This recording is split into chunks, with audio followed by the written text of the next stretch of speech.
Hello les amis, j'espère que vous allez bien, que vous prenez bien soin de vous. On est parti dans un podcast Ghosting, blessure d'ego ou immaturité émotionnelle. Avant de commencer, je précise que je suis actuellement à la campagne, que je suis actuellement à l'extérieur parce qu'il fait 40 degrés. Ok. Donc, vous risquez d'entendre les oiseaux, la circulation pendant quelques podcasts. Ok, c'est normal. Alors, ghosting, blessure d'ego ou immaturité émotionnelle. Dans certaines fins de relation, il y a quelque chose de très particulier. Quelque chose qui ne ressemble pas vraiment à une rupture, ni à une explication, ni même à un éloignement progressif. C'est quelque chose de beaucoup plus brut. Une personne avec qui tu échanges, avec qui le lien semble réel, parfois même intense, et puis un jour, silence. Plus de réponse, plus de messages, plus rien. Et ce silence à lui seul change tout.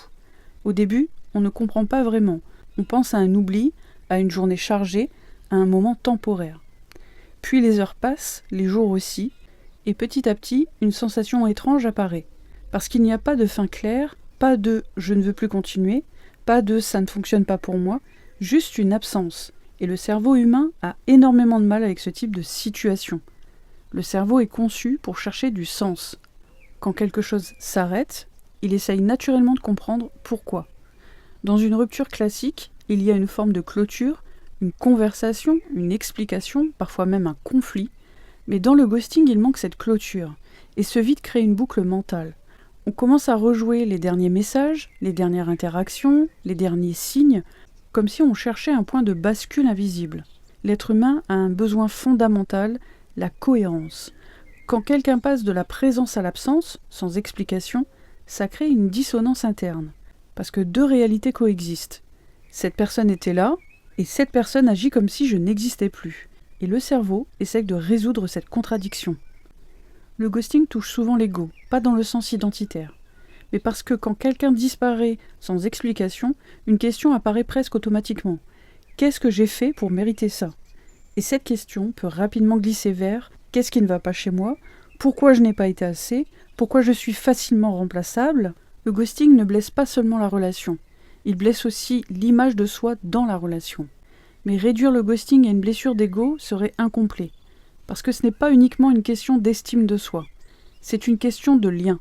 Le ghosting coupe quelque chose de très humain, la continuité émotionnelle. Même une relation courte peut créer une forme d'attachement. Et quand ce lien est coupé sans transition, le système émotionnel le vit comme une rupture brutale. On sous-estime souvent la rapidité avec laquelle un attachement peut se créer. Ce n'est pas forcément une grande histoire d'amour. Parfois, il suffit de parler régulièrement, de partager des choses personnelles, de créer une routine de messages ou de sentir une connexion émotionnelle. Et le cerveau commence à intégrer la présence de l'autre comme quelque chose de normal. Donc, quand cette présence disparaît, il y a un manque. Même si la relation était récente. Il est maintenant important de comprendre un autre angle. Toutes les personnes qui ghostent ne le font pas par cruauté. Dans beaucoup de cas, le ghosting est une stratégie d'évitement.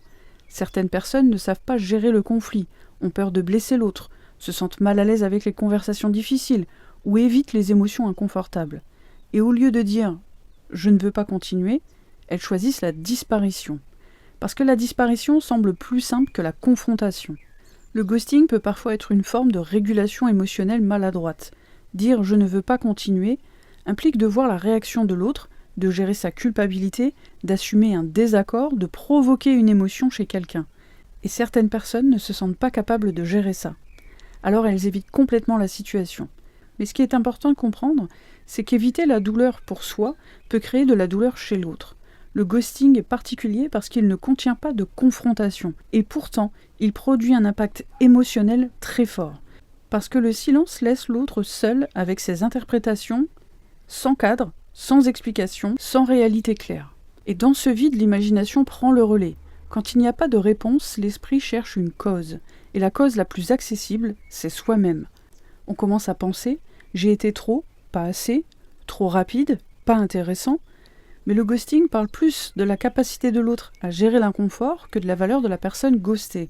Dans les relations modernes, notamment avec les applications, les rencontres rapides, les liens sont nombreux, mais parfois moins structurés. Il y a plus d'options, plus de rencontres, plus de transitions rapides. Et parfois, moins de conversations difficiles. Le ghosting devient alors une manière rapide de sortir d'une situation émotionnelle inconfortable. Ce qui fait le plus mal, ce n'est pas seulement la disparition, c'est l'absence de sens, parce que l'être humain a besoin de comprendre les fins pour pouvoir les intégrer. Sans explication, la relation ne se termine pas vraiment dans le mental. Elle reste en suspens. Même quand la personne ne répond plus, quelque chose continue souvent d'exister intérieurement. Des questions, des hypothèses, des scénarios. Et parfois le ghosting ne ferme pas une histoire. Il la laisse ouverte dans l'esprit. Alors le ghosting, blessure d'ego ou immaturité émotionnelle, en réalité c'est souvent les deux, mais pas seulement. C'est aussi un phénomène qui révèle quelque chose de plus large. Notre difficulté collective à gérer les fins, les conflits et les émotions inconfortables. Parce que dire les choses demande du courage, et disparaître demande moins d'énergie émotionnelle immédiate. Mais l'impact, lui, reste réel. Le ghosting ne fait pas seulement disparaître une personne, il laisse disparaître la compréhension de ce qui s'est passé. Voilà les amis, j'espère que ce podcast vous aura plu. C'était un format un petit peu plus long que d'habitude. N'hésitez pas à me dire en commentaire si vous préférez les formats très courts, les formats moyens ou les formats beaucoup plus longs. Je vous fais des gros bisous et je vous dis à bientôt.